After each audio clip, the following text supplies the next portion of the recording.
Hello, I am Michael Collins and this is Media Focus. In this video we are going to be looking at absolutely every single last theory that we study in A-level media studies. That's right, we're going to be looking at 19 theories in just one video, so hopefully this is fairly obvious here, but I'm going to be cutting a lot of corners when I go through this. So these theories, these concepts, they're all complicated. They are all extremely useful in their own way. But what I'm going to try and do is I'm going to try and boil them down to just one or two key points in order to help you to remember them for the exam. Just before we jump into this, please do remember that the purpose of any theory is not there to just kind of, just be a fact. But the purpose of a theory instead is to help us to answer a question. Okay, so we have questions that we are asked. We have questions which are posed to us in everyday life. And theories help us to understand and to interpret the world around us. Theories are not proven facts, but they are ways of interpreting media and indeed the world around us. And another thing also to point out is that every single last one of the theories that we're going to be looking at have absolute total inherent flaws in them. And they can and should be criticized, but in order to save time here, I'm not really going to be criticizing any of these theories. I'm just going to be pointing out exactly what they are and what they mean in order to get you going with the exam. So let's begin. So we're going to categorize these into four different groups. And the first category that we're going to look at are media language theories. And the kinds of questions that these theories answer are these kind of questions. How do we make sense of the world? What is the world around us? And how do we understand the world around us? So the first theory we're going to look at is key theory number 1, Roland, Barthes, and semiotics. And in a nutshell, this theory is that we make sense of the world through a series of signs that hold meaning. So in a media product, a sign could be absolutely anything. It could be a shot type, it could be a camera angle, it could be a color, it could be an element of mise-en-scène. And according to Roland, Barthes, absolutely all of these hold some kind of meaning. So here is an image I drew about 10 years ago, which doesn't really tell you anything. So anyway, there are a number of different codes which Roland Barthes came up with, and this idea of hermeneutic codes. So hermeneutic codes are anything which has a meaning. Okay, so hermeneutic codes are anything which poses a question to the audience. We sometimes know these as enigma codes. So, for example, if we ever see, for example, in a corpse in a crime drama, the immediate question that we're going to be asking ourselves is, well, who killed them? And we as an audience expect this to be solved. We also have proeretic codes, and proeretic codes are action codes, and these are things which suggest that something is going to happen. So the example I always really like to use is if someone cracks their knuckles like this.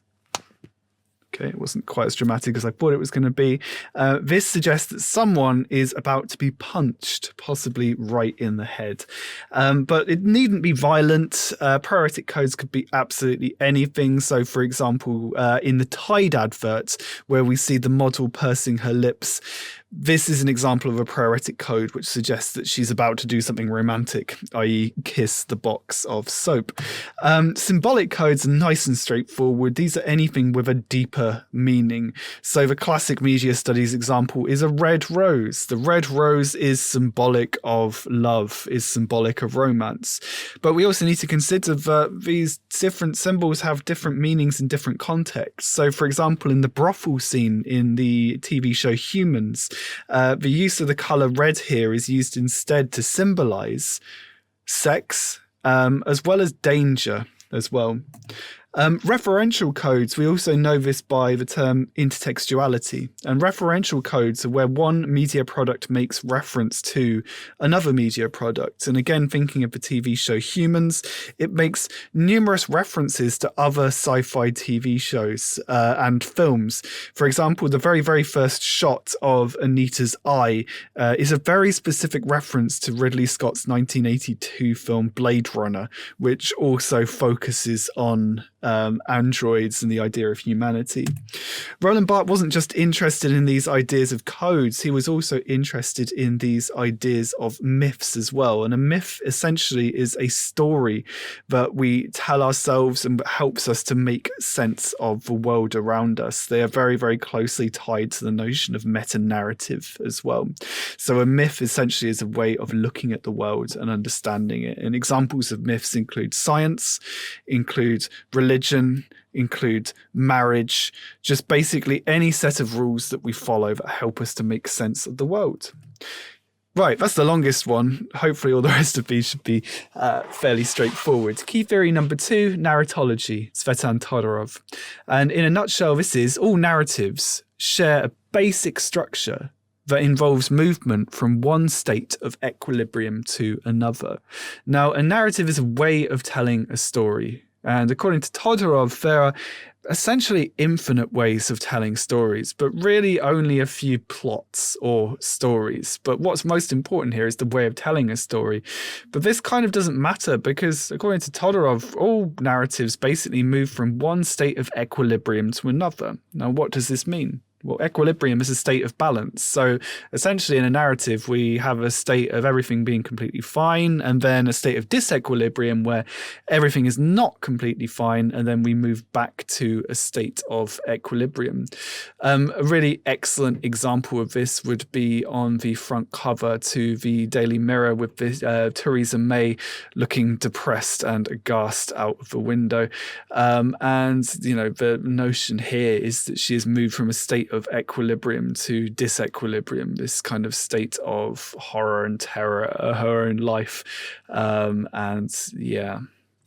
Next up, we have Steve Neale. Nice and straightforward, this one, or at least the way in which we study it.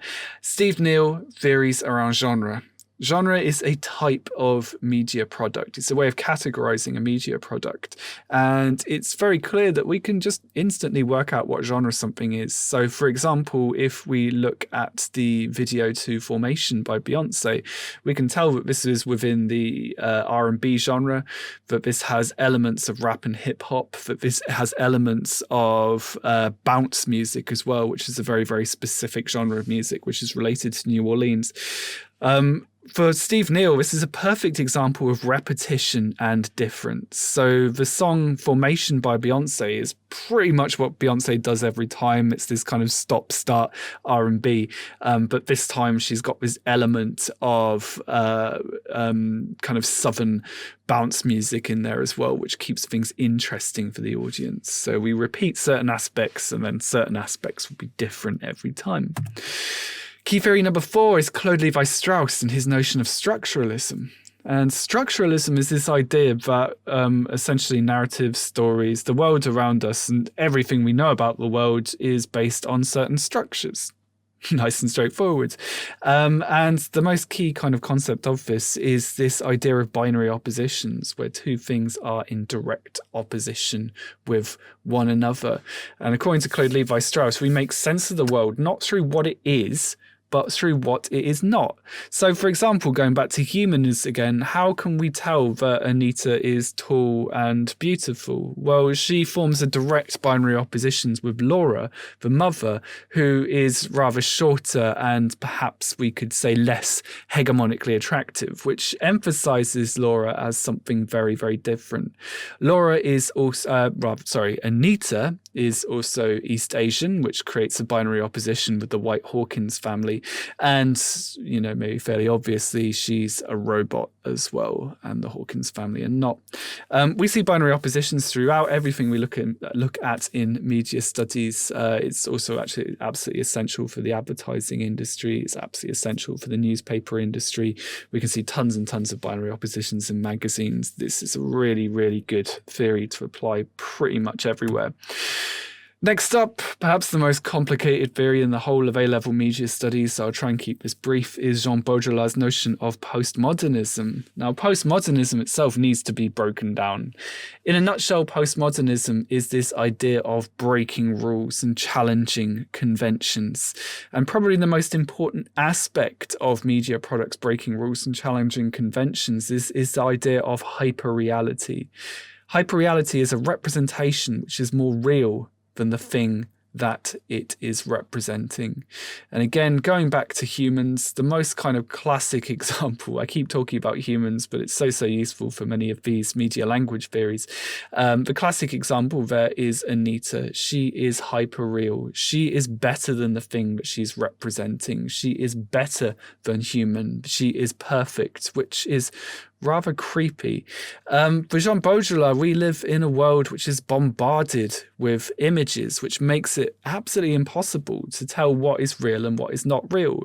An excellent example of this would be in the marketing of Zoella, where her YouTube channel and her commercial endeavors and her blog are completely at odds with her own life and the occasional embarrassing things that she has posted to Twitter in the past.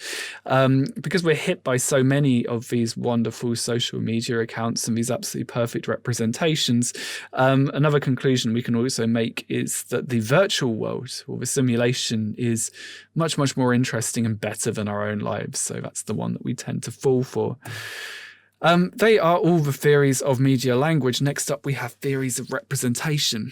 Now, representation is, well, we'll define that in just a second. But basically, these theories will help us to answer how are different groups represented in media products.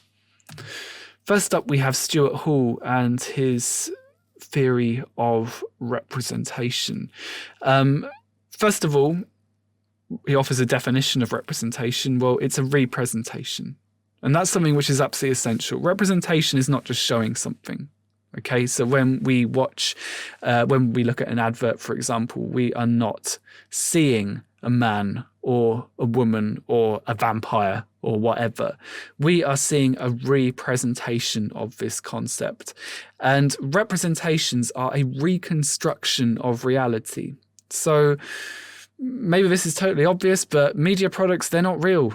It doesn't even matter if they're kind of semi-fictitious or if they purport to depict reality. For example, news broadcasts, they are always reconstructions of reality.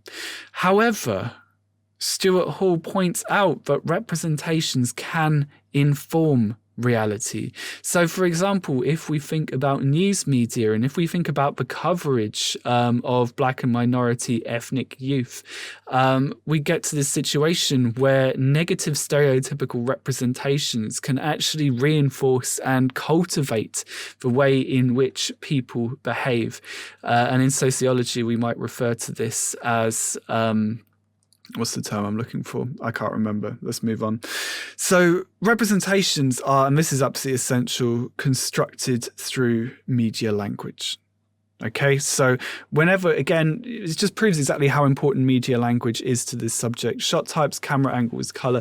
If you're not talking about it in the exam, you're not getting marks for this. So every time we see somebody in a media product, they are constructed through lighting, they are constructed through editing, they are constructed through cinematography. And you need to discuss exactly how they're constructed and for what reason as well. So this is Stuart Hall's theory.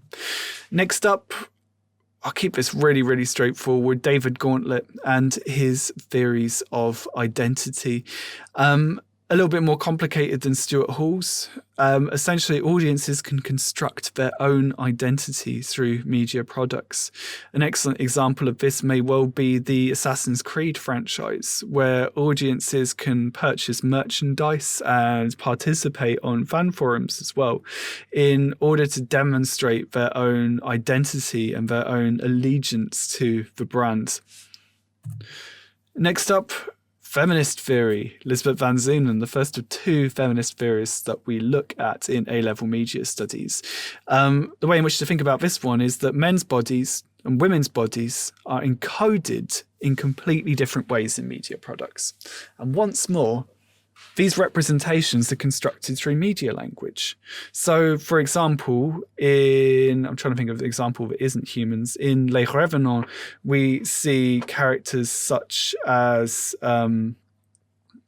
Julie, who is represented as being a vulnerable woman stalking through the streets, always looking over her shoulder, the use of harsh low-key lighting, emphasizing her vulnerability, while other characters like Simon are much more not aggressive but more assertive, lit in a completely different way. His actions demonstrate far more confidence.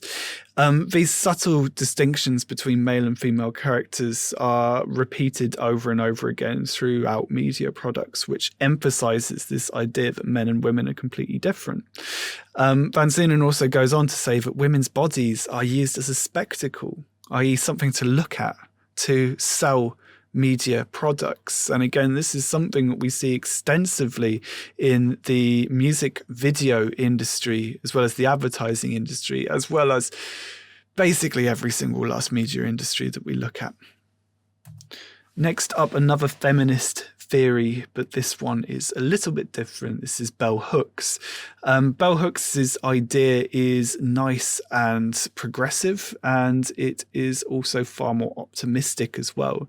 And it's the idea that feminism is for everybody, not just those who identify as women. So, for example, negative representations of women will affect men. If we assume that women are nurturing caregivers, then this will assume, on the other hand, that men cannot fulfill this and that men cannot do these things. Therefore, while women should be nurturing and should be passive and should be pretty, men, on the other hand, should be aggressive and destructive and assertive. And anybody who doesn't fit into these stereotypes quite clearly may well be ostracized by society. So for bell hooks, this isn't just pointing something out. This is a struggle. Feminism is a struggle to end patriarchal hegemony and the idea that women are dominated by a patriarchal hegemonic system. And for bell hooks, it isn't just about if you're a man or a woman, but other things as well also come into this situation. So things like race, class, ethnicity, gender, and sexuality all affect how we are represented. An excellent example of this would be attitude online, which seeks to, well, basically reinforce certain stereotypical representations of gay men while at the same time subtly challenging others. Next up, maybe the joint hardest theory in A-level media studies is Judith Butler's notion of gender performativity. Do be careful with this one because it's very, very, very easy to do this one wrong. There is a difference between gender performance and gender performativity. So Butler argues that gender is a performance. This is something that we act out every day. So, for example, we may put on high heel shoes or wear makeup or shove on a lovely jumper or a tracksuit or behave in a certain way or move our hands in a certain way or walk in a certain way. And essentially what we're doing here is that we are performing and we are living up to gender stereotypes or we are challenging gender stereotypes. And our performance is shaped through hegemonic expectations of what we're supposed to do, of how we're supposed to dress, or whether or not we're supposed to put on makeup. Butler argues that sex and gender are two completely different concepts. So sex is essentially what we are born as, while gender is something that we become and something that can change many times over throughout our lives. This is a difficult thing for certain people to get their heads around. But what Judith Butler definitely is not saying is that if you put on a dress, you magically become a girl. She is saying that it is the repetition of this action over and over again, which leads to the malleability of gender. Butler also argues, so this is so far as gender performance, this is idea of what we do reflects our gender. But for Judith Butler, the most important thing is this idea of gender performativity. And it's this idea that our performance of gender affects the world around us. And that is absolutely essential. So going back to the idea of humans, Anita arriving on the scene instantly stirs stuff up within the Hawkins family. Her stereotypical, hegemonically enforced representation of gender here basically infuriates Laura, who sees her as a threatening other mother. It excites young Sophie, who realizes that she has an older sister now to play with. It sexually excites Joe and Toby, who are both very, very excited to engage with her sexually. So I won't go into that in too many details. And it also fascinates and upsets Mattie in equally different directions, although Mattie is much, much more interested in Anita as a computer than she is as a woman. So essentially, the way in which we perform gender has an effect on the world around us. Next up is Paul Gilroy and his theories around ethnicity and post-colonial theory. Now, again, this is a fairly complicated one, but the United Kingdom used to essentially own and occupy a number of different countries and states around the world. For example, Australia, India, Hong Kong, parts of North America, Canada, and so on. This has gradually kind of faded into obscurity. The United Kingdom no longer has this power that it once had. And according to Gilroy, this has led to the United Kingdom being in this state of anxiety. So whereas previously we had this ownership over different people of different countries, of different races, we in the United Kingdom do not have that anymore. However, there are still many subtle and frankly not so subtle racial prejudices which exist in our society. Ways in which, for example, Black people, Asian people, East Asian people are represented on television in media products. And all of this is totally deeply rooted into our colonial past. So for Paul Gilroy, when we in media products, white people and non-white people are often presented as a binary opposition, the same and the other. And we frequently see examples of this. So again, thinking back to the video for Formation by Beyonce, she reinforces this idea of Black and white people as being a binary opposition in order to draw attention to very, very serious and systemic issues of racism which exist in American culture. Right, that's all the representation theories. And industry theories are quite frankly a little bit more straightforward. These kind of theories are there to answer questions like how and why are media products made? So, first up, Curran and Seaton, power and the media industries. So, Curran and Seaton argue in their book Power Without Responsibility, but the media, by which they generally mean the news media, but also this kind of refers to other forms of media as well, is controlled by a very, very small number of companies, getting smaller every year. And these companies are not they're not totally based on this idea of marketing interesting and exciting products to audiences. No way.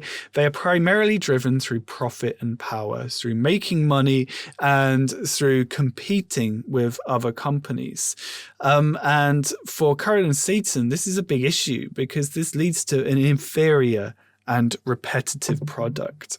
So in a nutshell, media companies are driven by profit and power. Next one is regulation. So Sonia Livingston and Peter Lunt.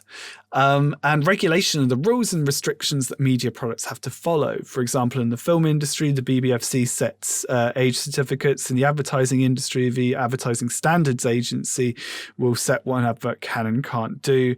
On television and radio, we have the regulatory body Ofcom. For Livingston and Lunt, this is all completely by the by, because thanks to digitally convergent technologies like the internet, i.e. what you're viewing this video on right now, we can just completely bypass every single last form of restriction possible. So who cares if a film is rated 18? You can, go and find that film anyway and watch it, and there is absolutely nothing that anybody can do about this. Who cares if, for example, if we look at the Daily Mail, which quite frequently posts things which contradict rules and regulations on the depiction of suicide. Quite frankly, they get away with this because A, they publish this online, and B, also they have the money to pay any fines which might come up. So essentially, these rules are being broken by audiences, by producers on a daily basis, and large media conglomerates, like, for example, the Daily Mail, will completely and actively avoid any form of regulation as long as they can help it. Next up, we have David Hesman-Hull and his theories of the cultural industries. Well, this isn't really a theory. This is just, he wrote an absolutely excellent textbook called The Cultural Industries. And this isn't really a theory. This is just him telling it how it is. But for David Hesman-Hull, every media industry is specialized. So the advertising industry is specialized. The newspaper industry is specialized. The film industry is specialized. To do what? To do one thing only. And that one thing is to minimize risk and to maximize profit. So to do things in the least risky way, which get the most money. Now, David Hesman-Hull also discusses at great length the idea of integration. So media conglomerates, and a conglomerate is an organization or a company which has lots and lots of different businesses within it which do different things. They're based around vertical, horizontal, and multimedia integration. Vertical integration is where one organization of company controls both the means of production and distribution. For example, Disney, who distributes the Marvel films such as Black Panther, not only owns studios like Marvel Studios, but they also own the primary means of distribution. For example, Disney Plus. Horizontal integration is where one organization buys out other companies within the same sector in order to completely destroy them. So again, for example, Disney purchased Pixar, Disney have purchased Marvel Studios, Disney have purchased Lucasfilms. Why?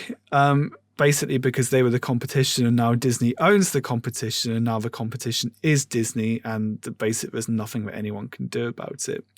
Multimedia integration is where one organization will use different forms of media which work together in order to sell a product or create a product or release a product or distribute a product.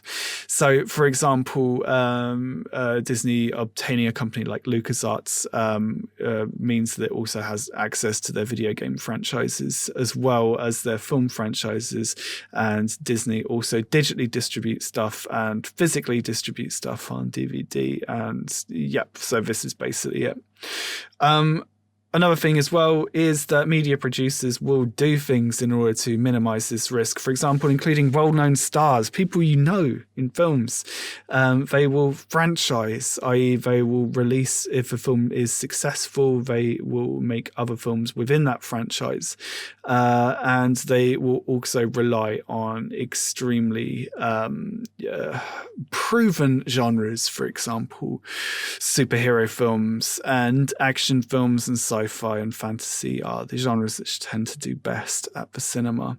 Why? In order to maximize audience reach and appeal.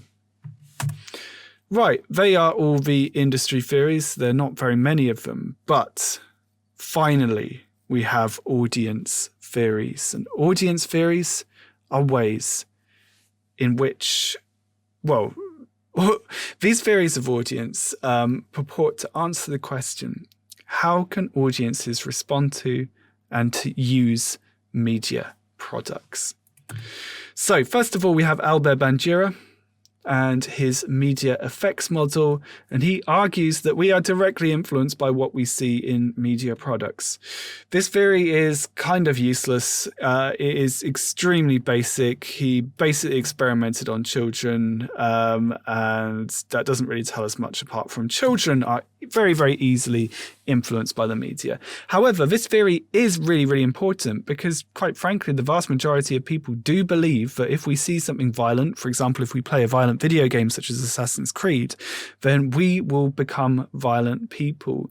And this has led to much criticism of video game series such as Grand Theft Auto, such as the Doom series, and so on.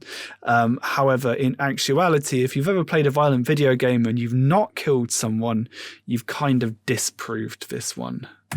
Next up is the much better notion of cultivation. So George Gerbner suggested that if we are exposed to media products for a long time, over and over again, then gradually what will happen is they will cultivate or grow and reinforce certain dominant hegemonic ideologies.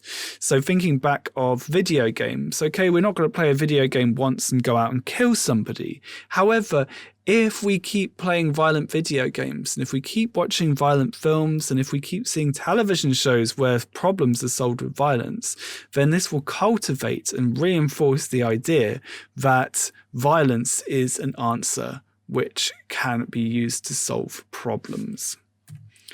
Next up, it's Stuart Hall. He's back again with a completely different theory this time, reception theory. Reception theory is this idea that audiences don't just see something and do what they see. So the last two theories we looked at, i.e. Albert Bandura and George Gerbner, these are examples of passive audience models. So where audiences see something and they do it, they've been walked all over, they're just some doormat, they're just some kind of zombie. Stuart Hall, on the other hand, argued for audiences being active. They can do what they want with media products. So we as an audience, we can agree with the preferred reading, i.e. we can agree with the dominant ideology of the product.